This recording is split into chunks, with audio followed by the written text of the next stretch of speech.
Benvenuti al podcast sui problemi soft. This week we begin by discussing the all-important snacks and then descend into a hilariously informative rant about the bike marketing industry.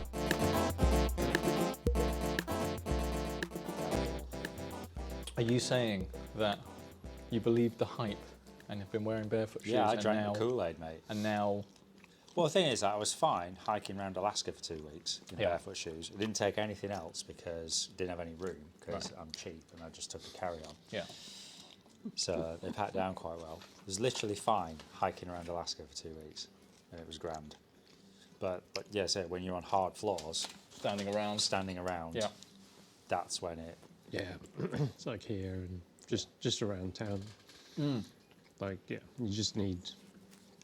I tend to alternate shoes. It's like I get really tired if you just wear barefoot shoes because your feet are working so hard just to try and soften the Which concrete. is why when we were living in caves eating berries, we spent a lot of time lying down and sitting around. Yeah.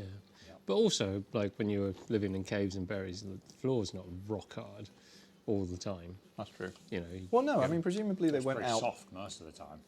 What, the floor in the cave? Well, not in a cave, but like, you know, if you're like traipsing across the savannah trying to hunt or gather for, you know, Well, 8 to 10 hours a it's day. variable. Oh, yeah. It's variable. But now, It like... ain't concrete, is it? Yeah. Well, no, they didn't have concrete back then. They just had Exactly. pyramids. This is before pyramids, mate. What? Way before pyramids. No, I watched a TV show the other day and apparently...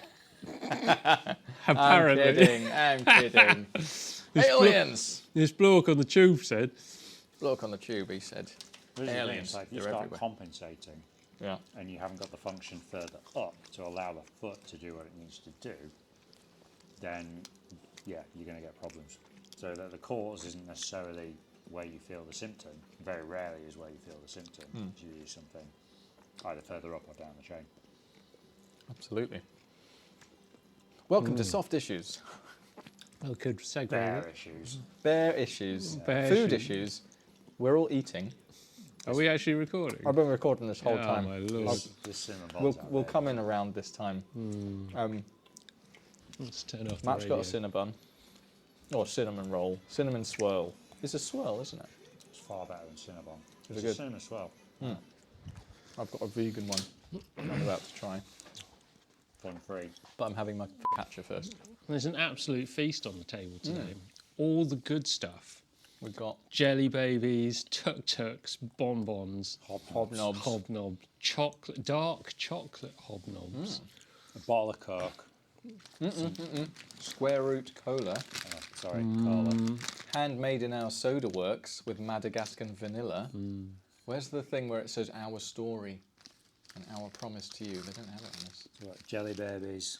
Pop chips are popped, not fried, so they're healthy. Lots of caffeine. Why does that make them healthy? I don't know. I'm just Made of the buying same it, stuff, buying into right? the marketing. It's interesting that you should say that way. And a 16 pack of ibuprofen. Well, yeah. Well, I mean, at least that actually does what it's supposed to do. Doesn't touch the sides, mate. Which Honestly, you're not taking enough. it's not strong enough. You can't get strong enough stuff over the counter. You can. What you have to do is what I used to do when I had a tumour. Is did I ever mention that? No. I'll tell you about it later. I used to go around different pharmacies and supermarkets and buy one pack in each place so I could have loads. Because they wouldn't let you buy more than 2 packs at a time. Yeah. Um, Do they know you? Was there like a picture of you behind the counter? Yeah, it's like, do "Do not not serve sell to this. Check his pockets. It's always a way around, isn't there? Whatever Yeah. you're doing. But yeah, speaking of marketing crap, Oh, marketing. that's what I. Do we have to talk about marketing? We don't have to talk about it, but I kind of like. Well, You posted an Instagram post the other day about these profile design bars, which I thought was a very good idea. Have you got them? yeah, they're over here. Yeah, let's go get them. Like the first time in a long time that I've seen somebody in the bike industry, or any industry actually, design something that has a purpose that actually like is not just buy this, it's better. Oh, we'll make something up about why it's better. But that's cool. So yeah, so it flares out like a gravel bar, but not until after the hoods have been placed. Yeah. So you still get below your the hoods in the level proper that is, yeah. position. That's really good.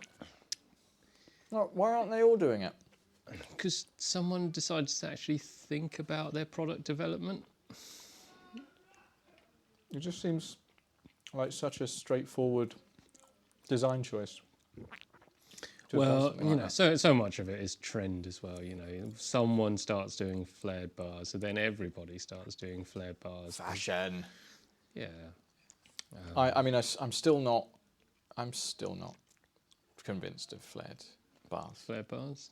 I just think a drop bar is designed to line up with your shoulders.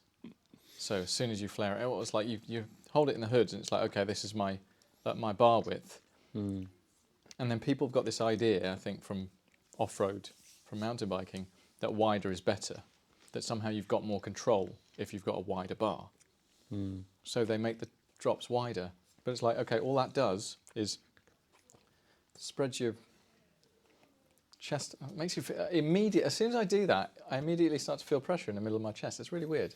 It is interesting, isn't it? Like we fit so many gravel riders, and there's so much variety in what people will choose. Yeah. I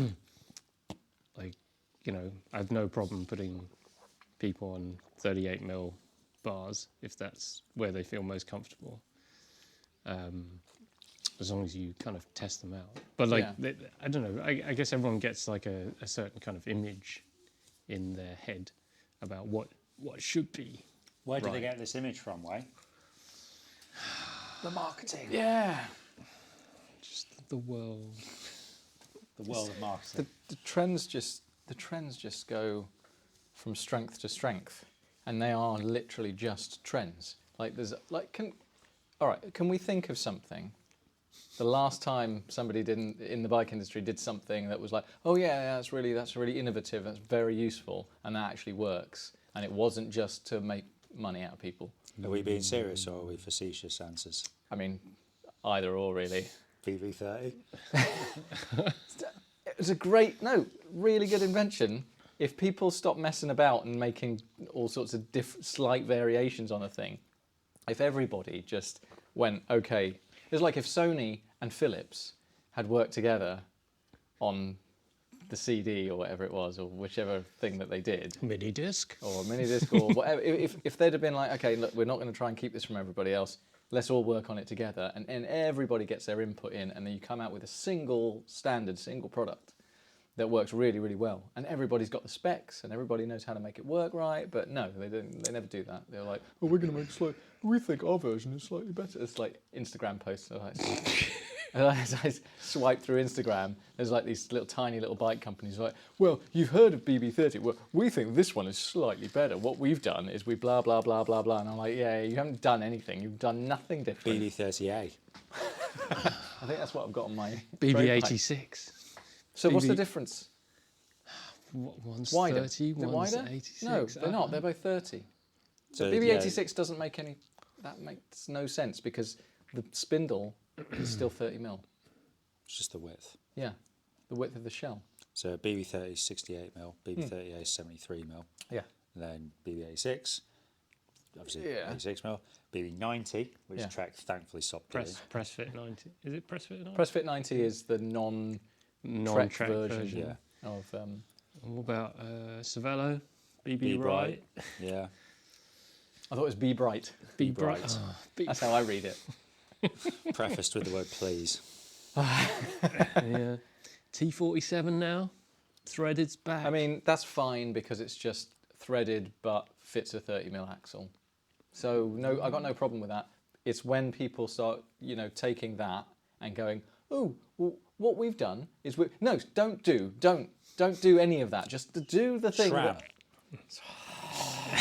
Just SRAM. Just SRAM. Just SRAM. SRAM, or as I like to call them, effing SRAM, because they just keep doing stupid that. Disruption. I mean, you do have to give them a bit of kudos for the way in which they've just kind of slipped into, the whole new universal derailleur hanger, and then like kind of going into That was the most disingenuous 3 years in the history of the bike industry. They were like, "Oh, we're going to invent this new standard. We're going to call it We're going to put the word universal on it. Everyone's going to be like, yay, you're for the people. You guys are socialists. This is great. The bike industry coming back to its roots." And then you find out that actually we've done that so that you can fit our transmission system. Transmission. Yeah, transmission. It's not. It's not gears. No, it's transmission. Yes. Well, I don't know. So going back to those bars, why aren't more people doing stuff like this? Innovative. Well, let me things tell you. that work. Let me tell you, Matt. Because the only reason, well, as far as I'm concerned, the only reason that flared drop bars exist is so that you can fit a big bag on the front of your bike. They're not. It's not for control. It's not. If you want control, put flat bars on your bike, right? But still got to get in between the hoods, though, isn't it? Well, So the hoods are X wide, the drops are X wide. yeah, but the bag is usually like a sausage, like a dry bag. It's like a sausage, right? So it's actually narrower at the point where it goes between the hoods, and it gets wider.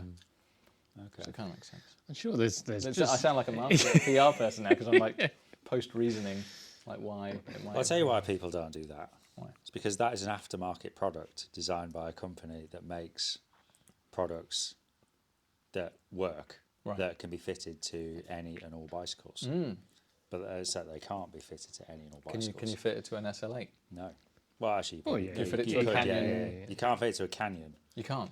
No, but you can fit it to a specialist. Canyon cannot. Are they not doing like a? Can you not get a stem that fits? It The just new it'll just look ugly, Endurace, right? you cannot use any other cockpit except the Canyon one.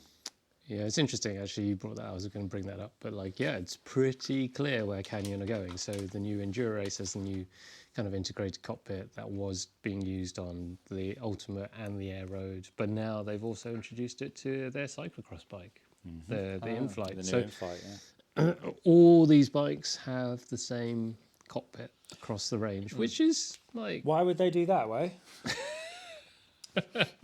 why are you asking me? I'll tell you for why. Reduce costs. Yeah, I mean, And what's the best way to maximise profits? Reduce costs. I thought it was sack people. Oh yeah, it's kind of the same thing. Isn't it? well, it's actually incorrect. You can't make yourself more. You can't kind of reduce your way to more profits, can you? But if you only have to make one bar for all of your bikes, Yeah, I know. You're it's streamlining like a the process, streamlining aren't you? process. Yeah, you can just produce it. It's more efficient and blah blah blah. But if you're totally negating any aftermarket upgrades for your bikes, aren't you you're kind of alienating that the upper echelons of the custom bike market where people don't care love though, do they? They obviously don't care. This is how confident like Canyon have become, and how powerful their image and branding and marketing. They're the fucking Darth Vader of the bike industry, aren't they? Literally, isn't it? Yeah. Literally the Sith. What are you doing? Everybody shall use our bars. Yeah.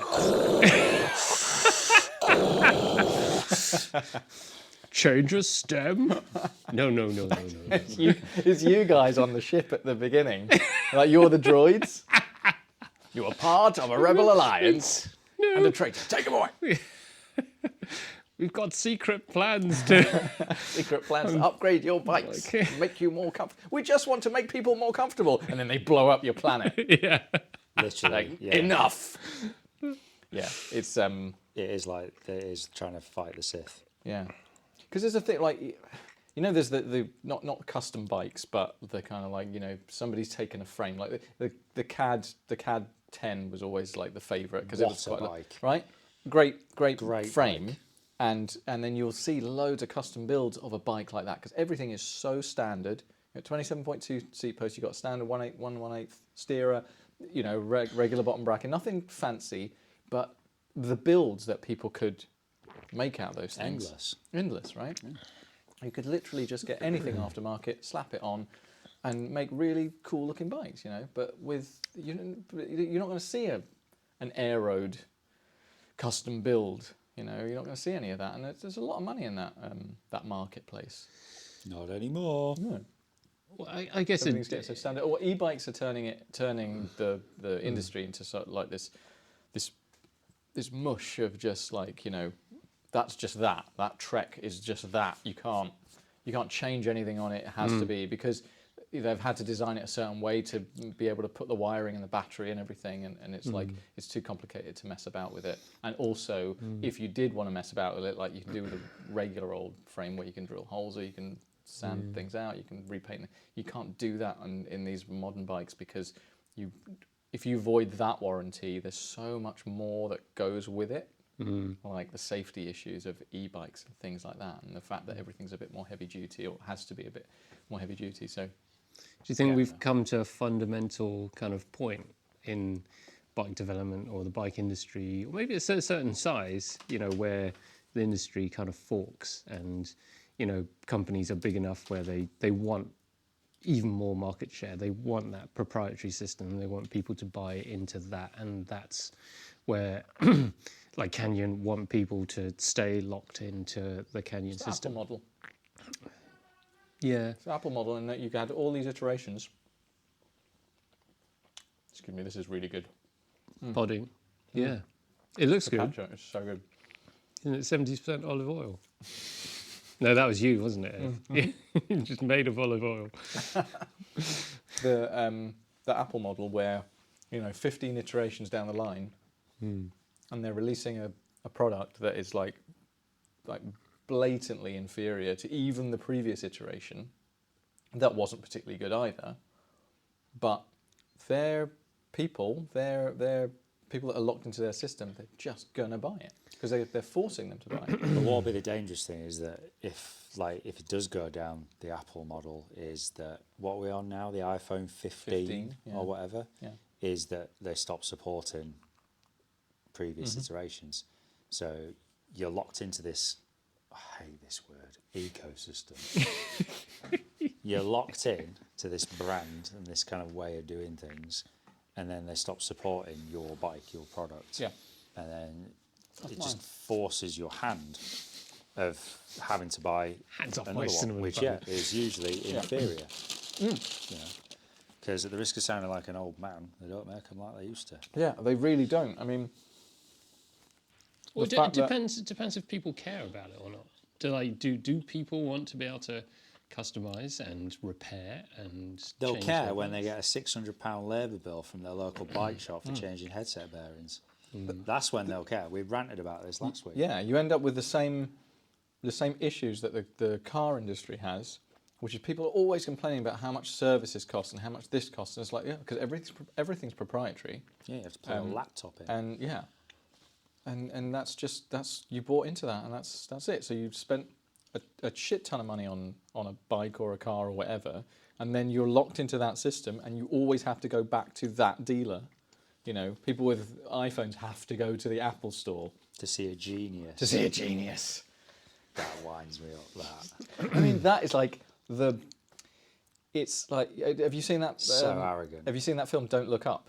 Yes. Right. So and you know how the guy who was the guy who was in it was modelled after Steve Jobs. Yeah, right? Absolutely. Yeah. And he was that guy the guy that played him was so good. He got it. He just like really really got it.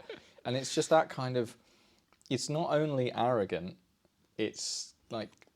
It's worse than arrogance, because it's like wanton, maniacal. It's not just like, well, I think this is better, and I've done all my research, and okay, you've done your research, but in a little bubble, and you're a bit ignorant of anything that's outside. It's like they know perfectly well that there's a better way, but they're like, but as long as we do it like this, people will always have to come back to us. Take your SL8 into the specialised concept store to see a genius who doesn't know how to tighten your headset.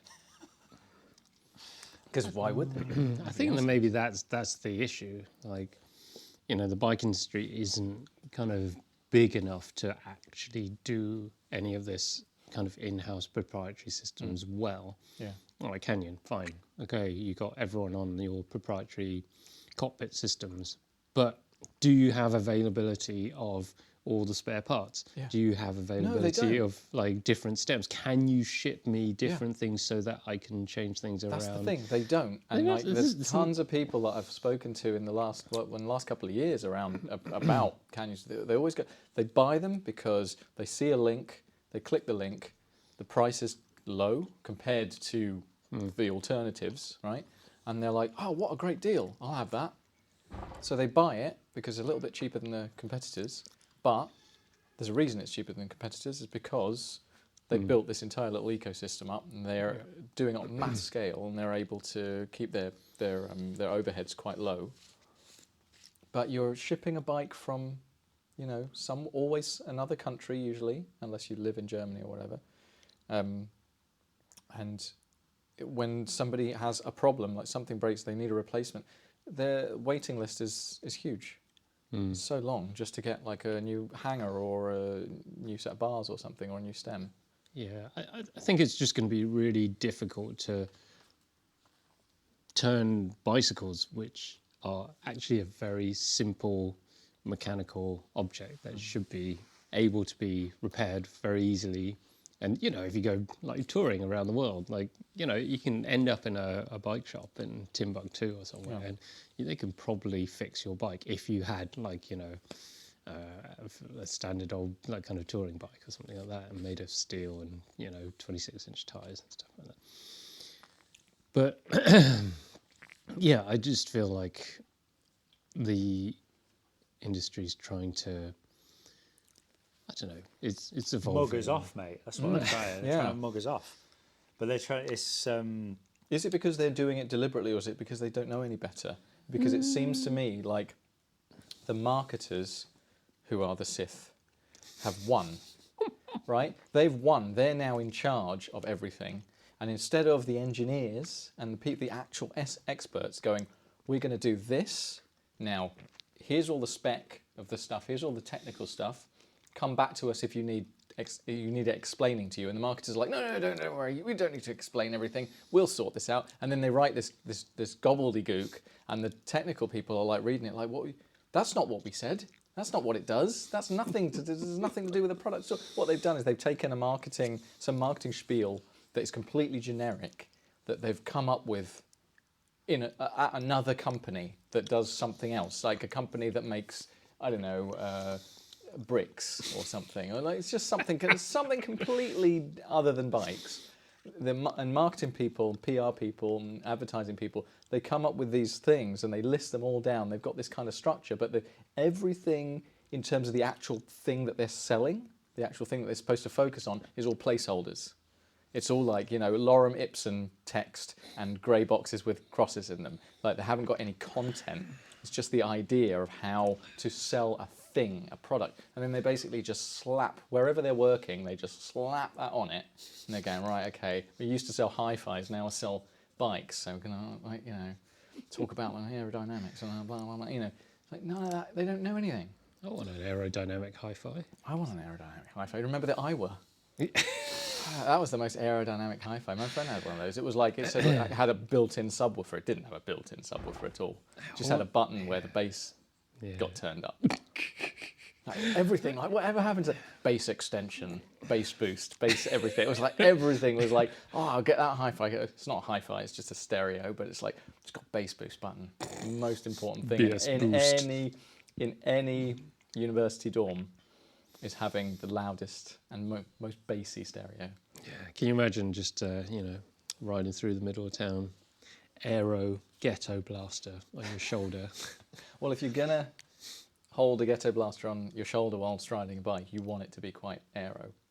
There's a JBL thing that's quite, it looks like a missile. Does it? Yeah, it's like a Bluetooth speaker, but it looks like a missile. Christ, there you go. It's already been done. Just need to repurpose it. Everything's already been done. But that's the thing. It's like, it's who are these people creating value for? Are they creating value for their customers? Are they creating value for their shareholders? Is that a rhetorical question? Yes and no. Well, you know, you could just say it's just business, isn't it? You know, someone's trying to earn some money, and they've decided this is the way to do it. It's All the right. system. So I'm a bike mechanic of sorts. You guys are bike fitters. We are supposedly industry insiders, but we're paupers because we've chosen something that makes us relatively very little compared to if we started a bike brand and bullshitted everyone about how light and aero and fast it'll make you. We're not bitter. But you know, there's like two industries, right, in the bike industry and in loads of industries, in any kind of creative industry or any kind of like where you've got people that are doing it because they actually like the thing, like us, supposedly. Well, I We think do ride you bikes could, I sometimes. think this is a better way to split it into product and service, Yeah, right? right. So I think you've got on the one side of things the people who are on the product side, who are either creating, like making or marketing, selling a product. And then you've got the service side, which have to deal with the product and make that work in a real world scenario, whether it's like, you know, changing headset bearings on a frickin' Trek Modone, or, you know, fitting bikes that are designed for, you know, racers that weigh 55 kilos dripping wet. You know, it like this is where the sort of disparity kind of happens. It's like you've got that product and service kind of just at loggerheads, and the problem is that I think product don't talk to service and service don't feed back constructively to product, and that's where the kind of the disconnect is, and that's where you lose like the value of everything, like the value of the product, and then the value of the service isn't kind of appreciated because people don't understand why these things cost so much, why they take so long to fix and repair. Is it ultimately detrimental to their business model to have to deal with people like us that are going to record rants and put them on the internet about how bad these things are? Yeah. Like, On some one hand, point it is somebody's got to give- detrimental, but on the other hand, it doesn't make a jot of difference. Well, not so far. Well, it won't. We haven't got will enough it? listeners yet. Well, it won't. Like, whoever you are, like, you know, however big your following is, like, you're not going to take on a massive This is true. multinational bike brand. So what do we do then? Do we then go away and say, you know what, we're going to start our own bike brand, right? We're going to start the Matway and Ev bike brand. Matway Ev. It'll be like, well, how did they come out of it? There's a Wikipedia page 20 years from now, and people are like, oh, that's really interesting. It's actually the names, the three names of the guys. So, but What, that's like, how. like ABBA. I guess it like coming back to what Matt was saying though, like, you know, you got to look at the ultimate value of everything that we're kind of doing, and at the end of the day, what is it all building towards? And really, what it's building towards is being able to ride your bike and enjoy it, like have a pleasant experience. I mean, riding a I bicycle. have no doubt in my mind that if I was to go onto the Canyon website right now, and the three of us sat there and like measured me up and went, yeah, no, that one will fit you. We'll get that one. I'd have a great time on that bike, I'm sure. Well, you would disagree with what we think fits you. Yeah, of course I would. I'd be like, no. I want a smaller frame and a longer stem. I want it slammed. Longer seat post. I want a seat post. Oh, I just got a thing about like. I remember getting. But this is the whole point, isn't it? Sorry to compare. No, It's go. like the whole point is that it is just about good enough, Yeah. and that's where like, you're sort of operating in the grey area of you're not doing it particularly well, but you're doing it good enough that. Yeah, but good enough is not good enough, is it? Because. Well, for most people, apparently it is. Out of the box, it can be good enough, but the difference is this is a problem. Industry's going down the same route as electronics, and everything's all disposable. It should be the opposite, and that's what we're arguing for. But if I buy a bike and in 2 years' time I need to buy another bike because that has not lasted, the quality isn't good enough. It's too, you know, they've just scrimped on the actual manufacturing of it, and it's just not robust enough. If I'm going to spend a couple of grand on something or more now it's like, you know, 3-4 grand or 5, and it's not going to be around in 10 years' time, just because it's just not going to last that long. None of these bikes are going to last 10 years. But the problem with you, Ev, is that you know too much. That sounds very. Is that a threat? No, it is though, isn't it? You know Like too you know too much. Yeah. Like you're looking at this from a very different perspective than your average consumer. Yeah. So and this is the thing, like good enough is good enough, because until you find out that it isn't good enough, then you think it is good enough. But who do those people blame? Us.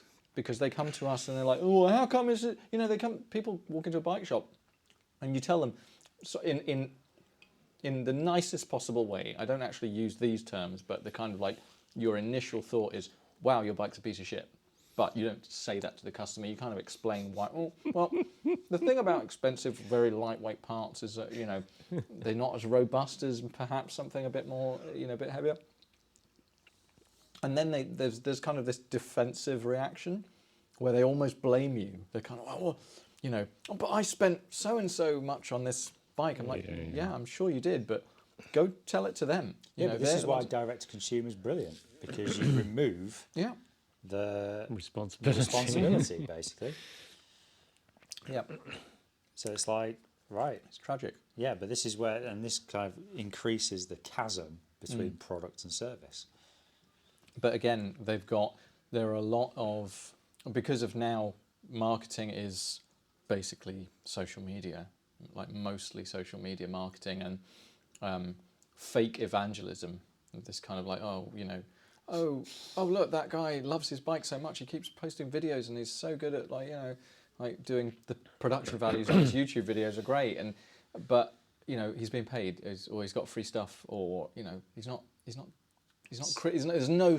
a single criticism of a product in somebody's, I'm not naming any names, but in somebody's, like, you know, YouTube channel or whatever. Or sometimes they try a fake criticism. So is it really kind of weak. like the televangelists of the 80s and 90s? Exactly are like now Insta-evangelists? Yeah. For Because likes. the more it goes on, the more obvious it becomes that they're just blatantly just talking drivel. You know, they don't know what they're talking about. It's like, oh, this bike rides. So how the hell would you know how well a bike rides? You've been riding 5 minutes, you know. It's like, well, you learned to ride a bike yesterday and now you're telling me what to buy. No. So what Go we and got to speak do? to your local Too bike much. mechanic. yeah. You know too much. Slightly obsessed, slightly bitter. Maybe I should start my own YouTube channel. It Yeah. wouldn't get very far. Please do that. You get cancelled. I would get cancelled so quickly. So fast. I mean, there would be no point. No one's going to watch a review where I'm just like, don't buy any of the things that I show you here. Buy none of this. They're all terrible. That what Hambini tried to do, and now he's basically been cancelled. Has he? Oh no. He's not been coming up on my YouTube algorithm lately, so I guess he's gone quiet. But yeah, maybe we should just get loads of old people with too much knowledge and who are a little bit bitter to just be on social media. Because Well, I mean, there are social media. There are some bike shops around the world where they're imparting quite useful knowledge about stuff, but they get drowned out by all the young people, the hip people, who with their custom jerseys, kind of like The going Jersey on about Boys. the Jersey Boys. isn't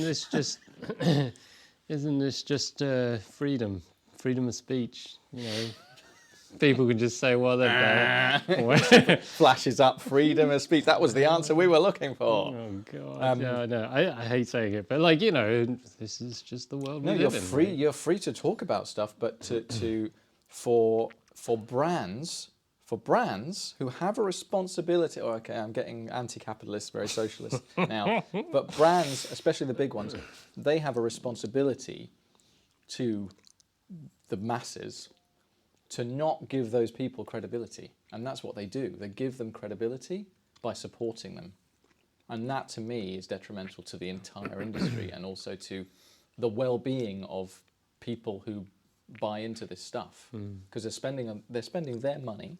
It's their money, their hard-earned cash. Well, some of them earn it Debatable. hard, yeah. Some of us work for a But living. but isn't You've it? been sitting around all day. How Dare you? dare resent that comment? Darth Vader death grip incoming. Beware of the Sith. But okay, just playing devil's advocate, isn't it like consumer responsibility to find out what you are buying into rather than be simply blinded by marketing? Well, no, because the consumer is ignorant of most of the things, the technical aspects surrounding all of these things. That's why experts exist, to be able to educate people, because there's no reason why somebody who is buying their first bike, for example, to know what a headset means or what 1 1/8 is, or why you would, maybe go for a bike with a, that takes a round seat post instead of a fancy aero one, because it's easier to find seat post. If you break something, you can replace it easy. But I think ignorance isn't really an excuse. Like, if I don't know something, I'll Google. You can find anything out on Google. You can, but without a certain. You have to have a certain amount of analytic. Yeah, I was trying to. I was like, what? I was, and you have to say things with a pinch of you have salt. to not be a dumbass. Is basically what you're saying. If you're an idiot, then you're going to get what's coming to you. Because you'll click the first of the 3 sponsored things after when you Google something, and you're not actually looking for the relevant result, and then cross-referencing those. And ignorance isn't an excuse. You can always find a reliable source if you want to look hard enough. Well, if you go to a bike shop, I know that people. Whether it's on the internet or in real life, you go to a reputable bike shop. You go into to a mechanic. You go and talk to some of the more experienced club members. Whatever. Yeah, exactly. Yeah. But ignorance is not an excuse. I suppose you're right. Of course, I'm right. I suppose you're right. I'm always right. But it's just not an excuse, and you have to be informed and make informed decisions and take responsibility for those decisions. And this is what irks me, is that people don't take responsibility for their own poor decisions because they've made those decisions based on subpar kind of knowledge and research, and then they want to point the finger at anyone but themselves. Yeah. What did MJ say? Start with the man in the mirror. I've got to send you a video of it. Michael Jackson related video later. But it's true. It's we're in this kind of, it happens everywhere in work as well. It's like the email hive mind. I can't be asked to sort this out myself. I'll fling an email out and someone will sort it out for me. It's just no, take some responsibility, do your research, and if you're stuck, seek advice. Yeah. I mean, go to a bike mechanic or go to one of you guys or someone that knows, someone that has some knowledge and some experience. And you don't just have to listen to that one person. Yeah. There are plenty of bike shops. You can go and get several opinions. And form your own. Yeah. You should get several opinions. You should always get a couple, because everyone's got their biases. So if somebody asks me, if somebody did the basic questions like, I was going to buy a new bike, what bike should I buy? And I'll be like, you should get a race bike. You should get the most aggressive thing you can possibly. But that's because I have that bias, and somebody else is going to be like, no, you've got to get a mountain bike, or you've got to this, or it should be an e-bike, it should be a Gazelle or something. Get an Oyster card, mate. Or an Oyster card, yeah. But you can't use Oyster cards on National Rail, so. Well, no one's using National Rail at the moment, are they? Well, because it doesn't exist anymore. It's all been torn asunder, hasn't it? We've already had the rant about rail.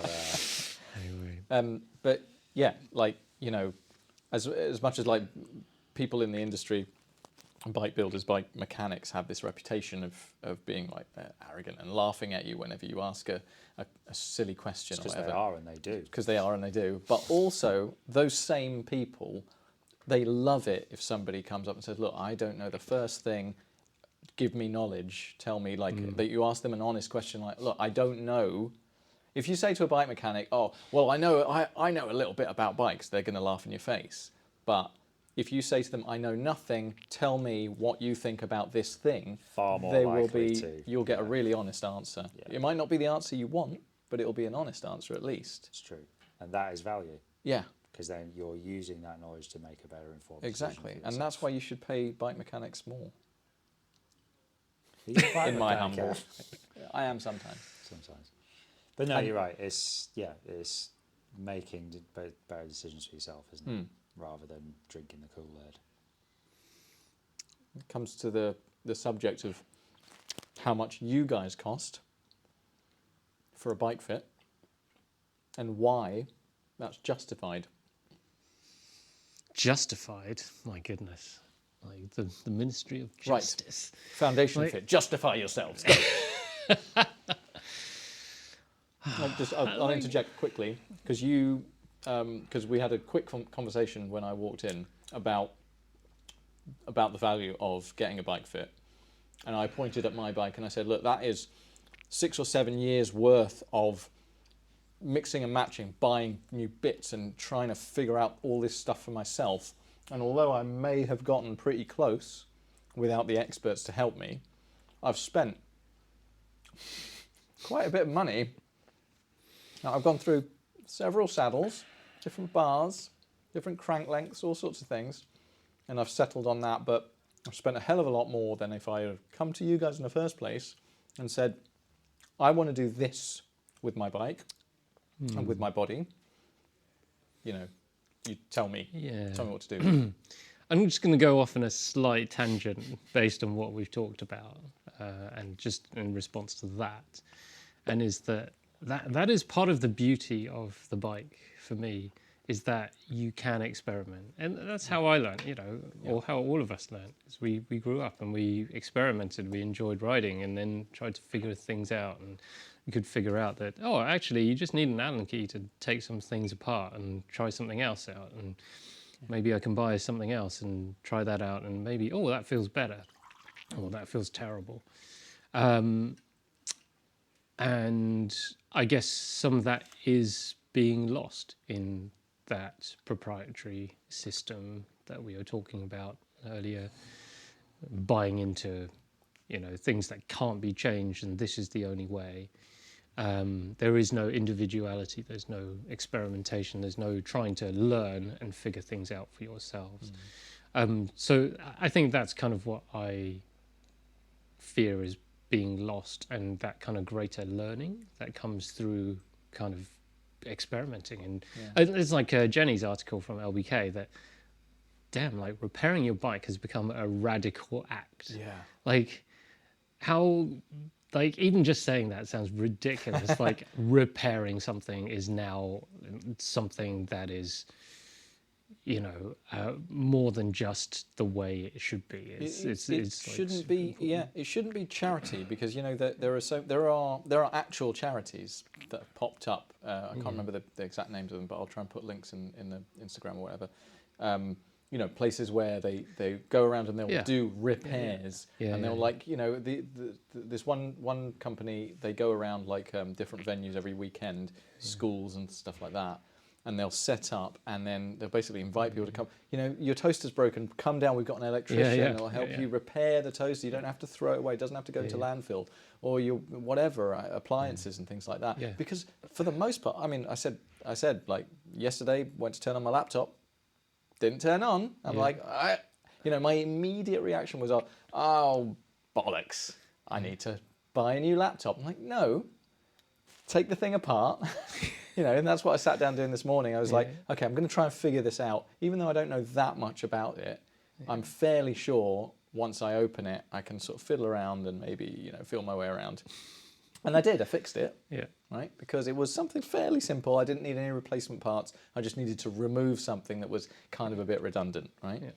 And then put it back together, and it's like, it's still working. There's no reason. There was no reason for, that the whole thing didn't implode. Yeah. It was one component part that just failed, and luckily in that laptop you could do without it.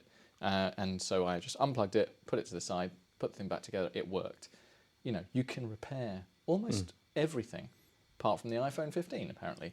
But you can, there are so many things, appliances, and bikes of all things. The mode of transport that is just human powered, and it should always be human power. Yeah, and that's why we really value like when people make stuff which is backwards compatible, or like that's the beauty about like 11-speed systems when they're around. It's like, you can make them work with Campag and Shimano, and everything will all work together. And then we thought, maybe the bike industry is like kind of embraced that. It becomes and a then novelty. They all went 12 systems. Yeah, 12 speed that stuff always becomes a novelty. It's like they're not doing it because of the good of the industry or the good of the customer or the good of, bikes in general. They're doing it to eke out as much financial value as they can from that system before they drop Yeah, the new one.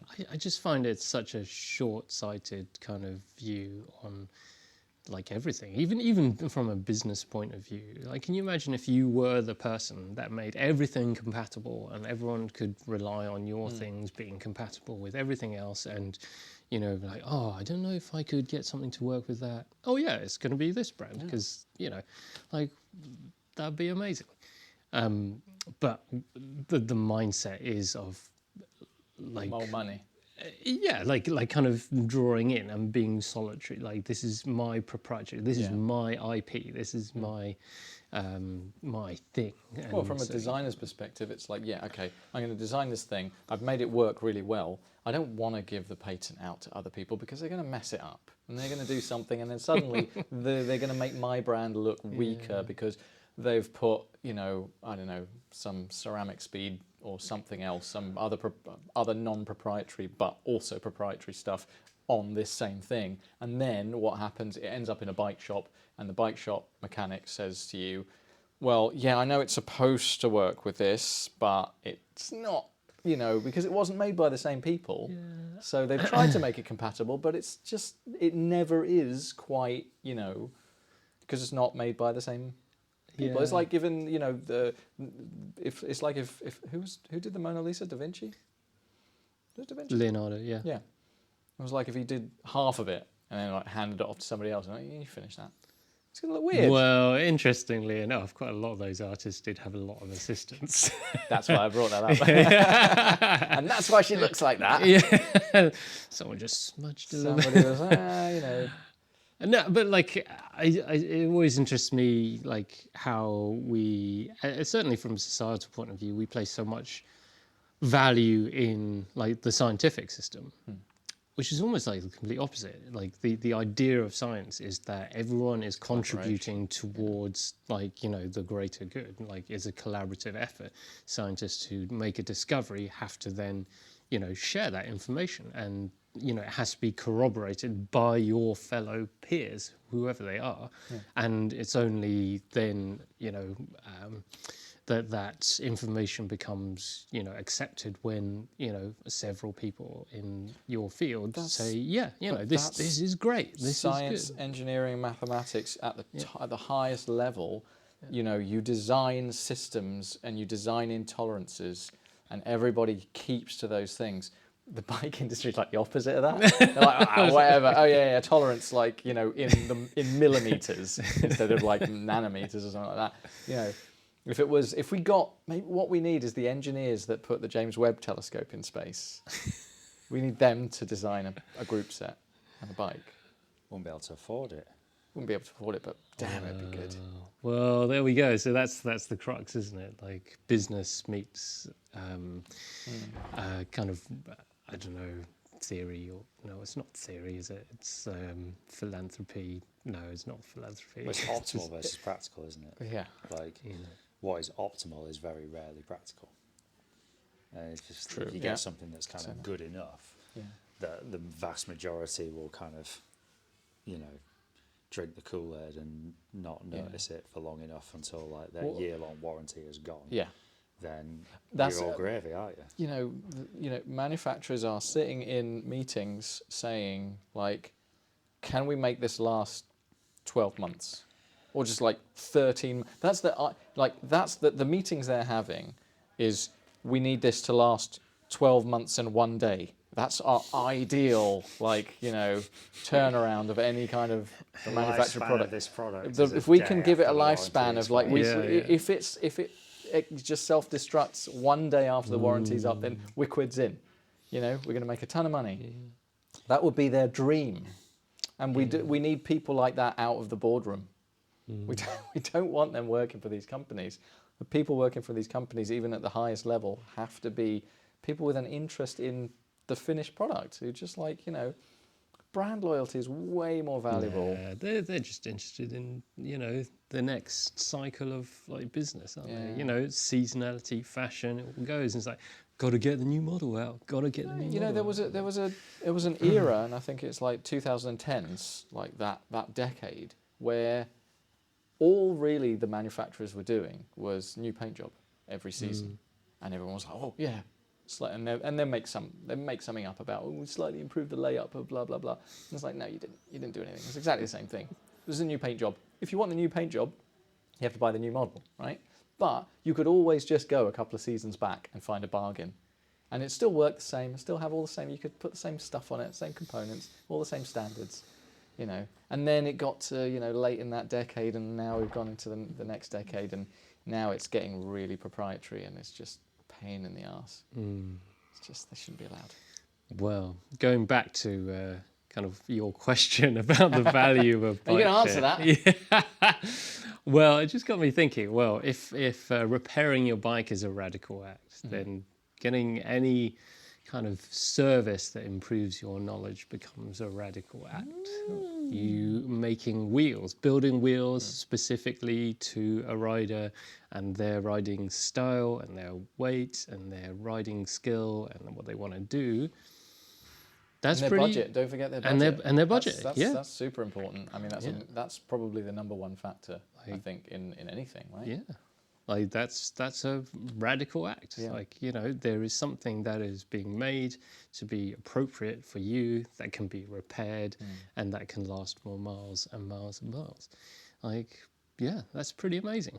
Rather than, you know, looking at the, I don't know, latest wavy wheel and being like, ooh, that's gonna make me 1.2% faster if I ride at 42k an hour. Or In a straight 50 line. or 56 an hour or something. It's always like, you know, when you actually see the real data, you're like, yeah, people are not really doing that. Yeah.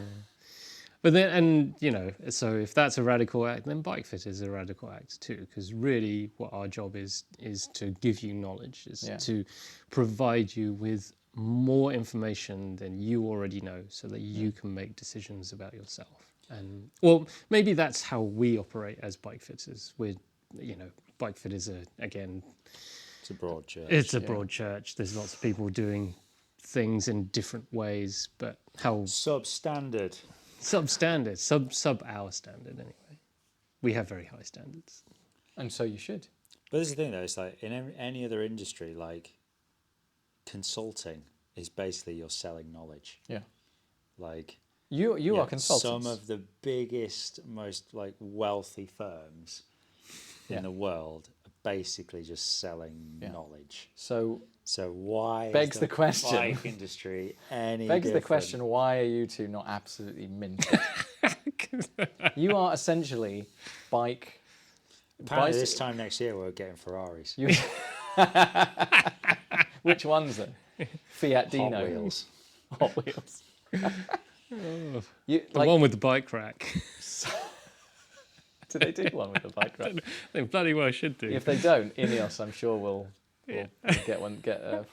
Get Ferrari to make one. I was riding my bike the other day and I did a quick little story about while we're on Ferraris. I was like, could I squeeze between that car and that bus? I was on my mountain bike, 780s.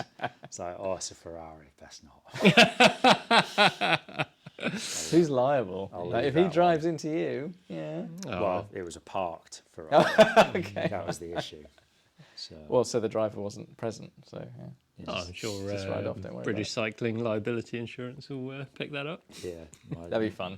That'd be a fun email to write. Get some value out of my membership. Yeah. So I've been a member for several years.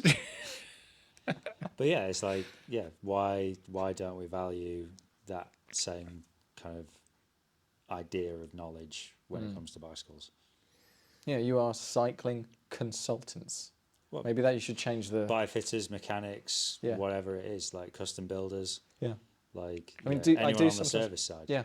People, I'm working in various bike shops or even at home, and people will come to drop something off, and then there's always questions. There's always some, like and they're like, oh, do you mind if I ask you a quick question? Yes, I like, do. I mean, yes and no. I want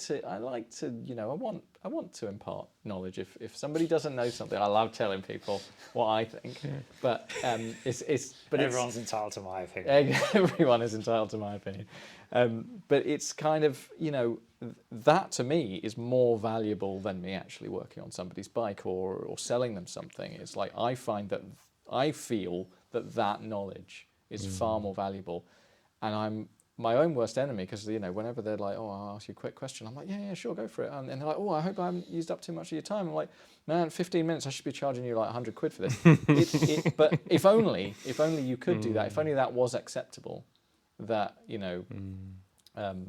It's really interesting. I met a guy last week, and we were talking about kind of value systems, and he has tried to start something called a time bank, where everyone subscribes to the time bank, and within the time bank you offer your services, and you can see what other services are offered by other people subscribing to the time bank, and basically you exchange your time for other people's time. There's no money exchange, but in this case you're exchanging time. So you might, I don't know, need a haircut, so you go and spend an hour with the hairdresser, barber. Showing your true colours now, Way. You're so woke. Whatever floats my boat. And then you can give in exchange, whatever is what your value is, or maybe you don't provide value to them at that time, so they can go and choose something else, which is value. But see, it's such a nice idea. If it wasn't for the fact that you've still got to pay your rent at the end of the month. Yeah, I struggle with that. I love that idea, and I want Swapsies is great. Ever since being in the playground is like Swapsies is always a positive thing, right? Because you get something that you needed, and you've got something surplus, and you hand that over, but they needed that, and it's kind of like here's you can have one of my goats, and I'll take one of your cows. Yeah. But I wasn't doing that. School did you go to? The country bumpkin school of Cypriot farming. Yeah, I didn't grow up there. But then this is why we're getting onto like why money was invented, because there is a universal value system then. But it's supposed to be, the cash is supposed to be equivalent value to what it is you're receiving it for, and it's not anymore.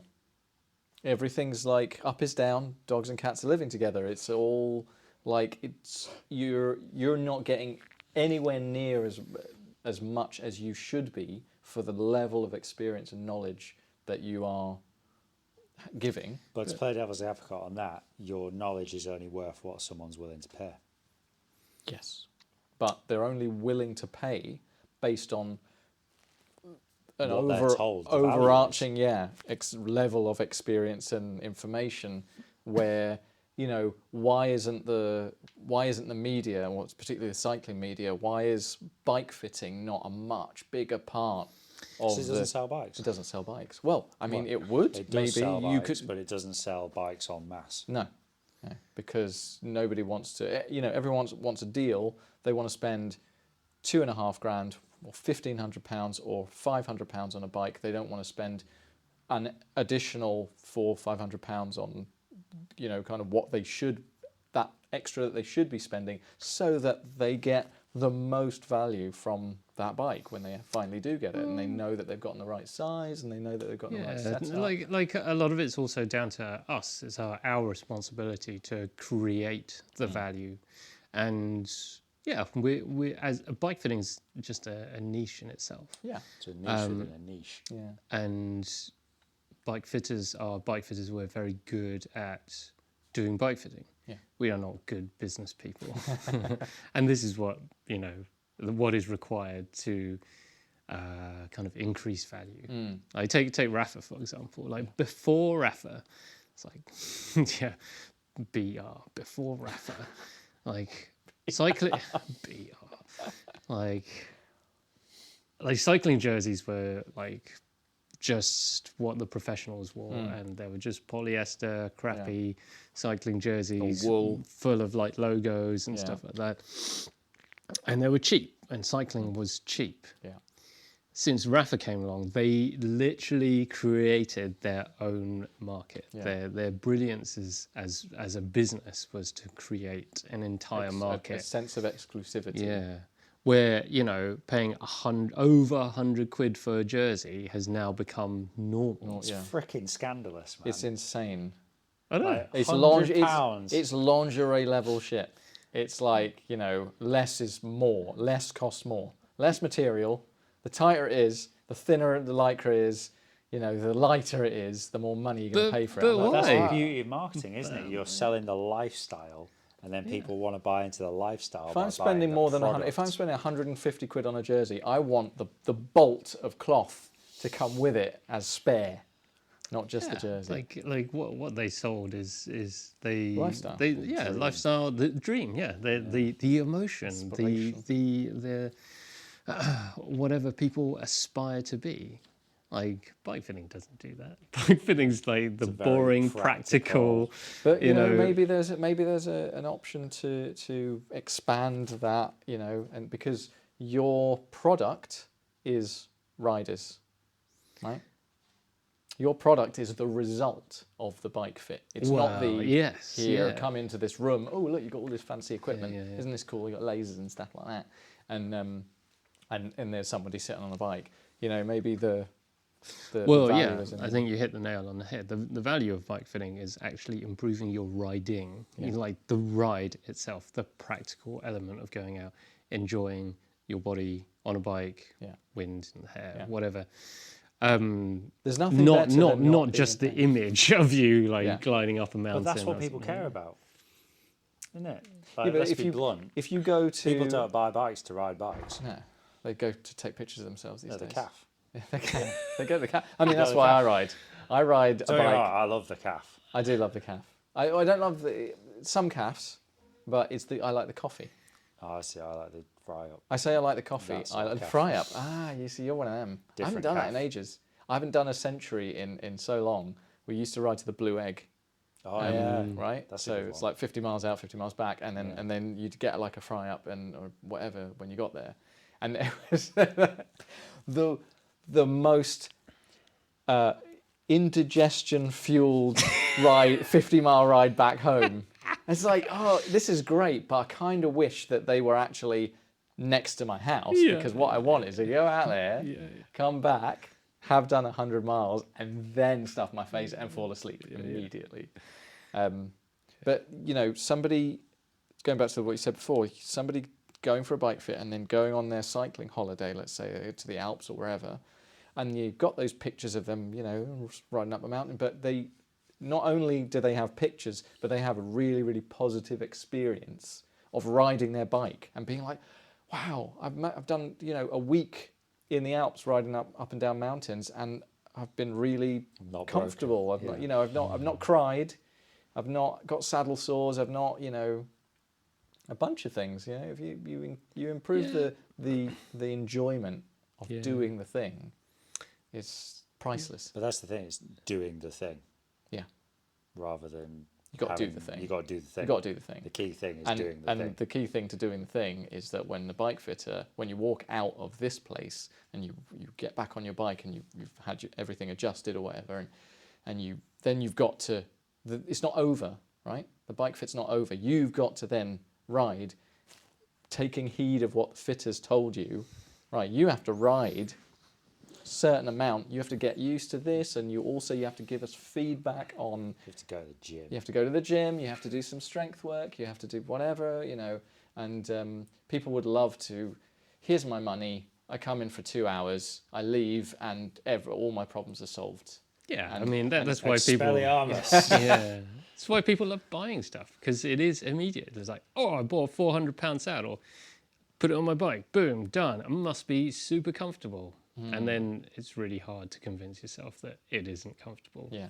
Unless everything goes to sleep. But Maybe this is for the next podcast, but the psychology, the blockage that people have, the self-flagellating blockage that people are like, I spent so much money on this, I will make it work. That's the thing. It's like I will get the value out of this. I will get the because value. It was Yes, expensive. yes.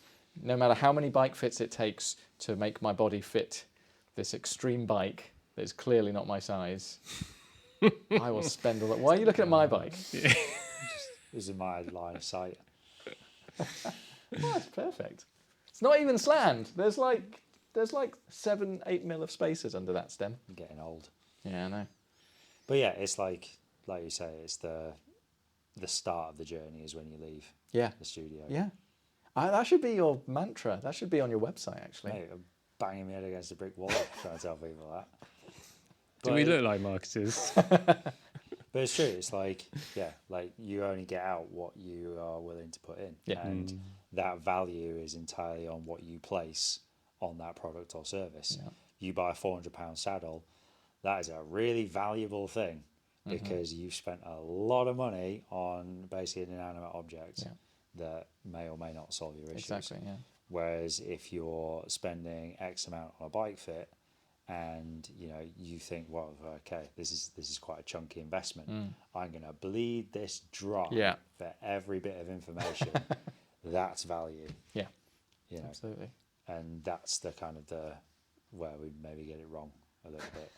As a society, it's like we value the We thing. value in the box, thing, not the knowledge. not the knowledge that comes with it. Yeah. Maybe on a really basic level, it's like one of our clients, Eva, said to us, like, the difficult thing is that it's really hard to see a bike fit.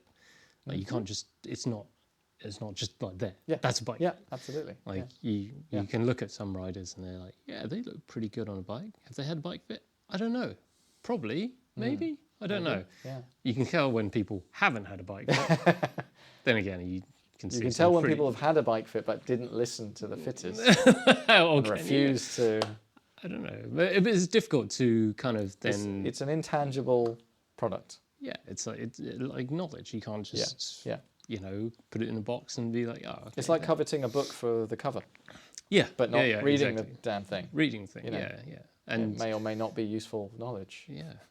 Or like exercise and fitness, it requires hard work. You can't just suddenly become like. Yet personal trainers are raking it in. How are they doing that?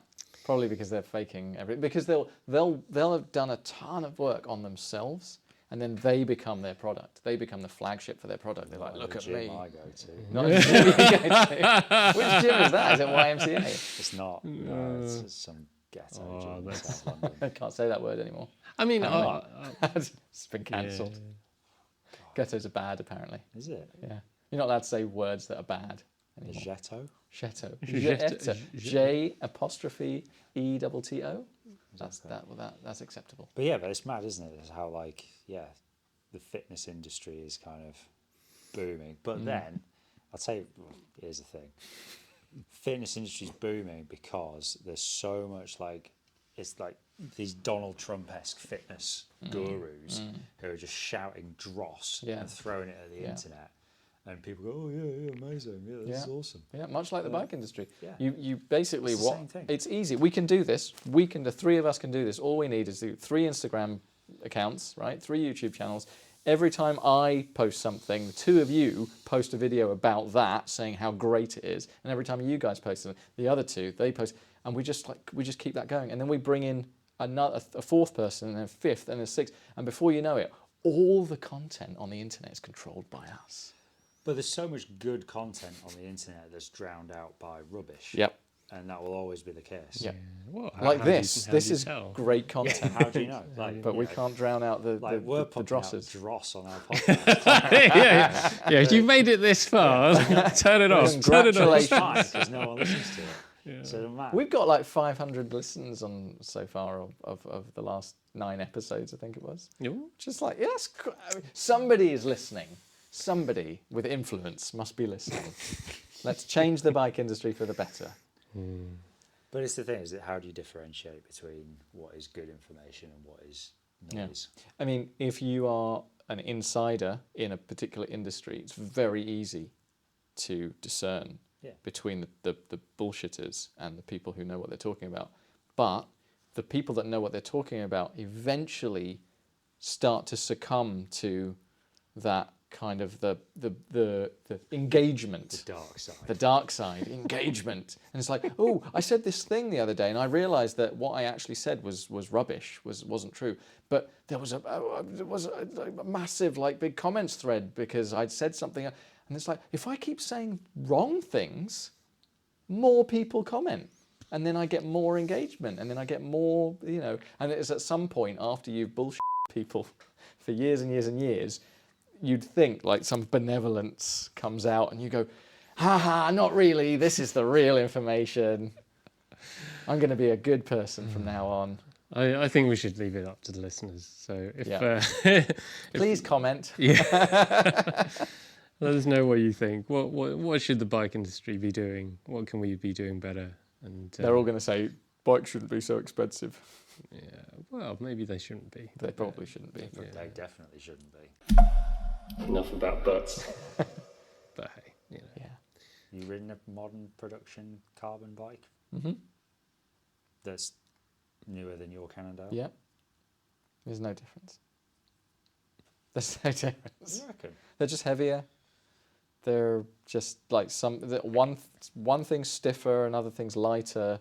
Never the twain shall meet. You know, it's like they're all the same. Once you got one bike is not particularly different from another. It's all about the fit. It's all about if it fits you and you can actually put power out. You can ride it comfortably, because you can get on anybody. You can get on the most expensive race bike. You jump on it and your initial feeling is, "Ooh, isn't this nice?" You couple of pedal strokes, you're like, "Oh yeah, such power transfer, isn't this great?" I actually think, oh, my back hurts. Well, yeah, but like take that same experience. You thought, "Oh, this is so cool." It's like it's exactly the same as when you go to John Lewis to buy a television, right? You're like, "Oh, look at the vibrant colours, and oh, isn't that one? Oh, that one, I'm going to buy that one. It's so like." They've turned all the brightness and contrast up to the max. You don't do that in your house, right? They're just trying to get your attention. It's the same with bikes. So it's like that initial things like that wow factor. It's either a shiny colour or something or whatever, or an oil slick chain or some crap like that. Oh, and don't then go before, there even. but then before you know it, once it's in your possession and you are using it every day, suddenly the cracks start to show. Yeah. Yeah. Let's leave it there. let's. I will edit it down. Yeah, we've got more Basically, biscuits to eat. Yeah. Do the thing. Do the thing. Do the thing. Do the thing. Just do it. Yeah. Yeah. Just ride your bike. Just ride your bike. Okay.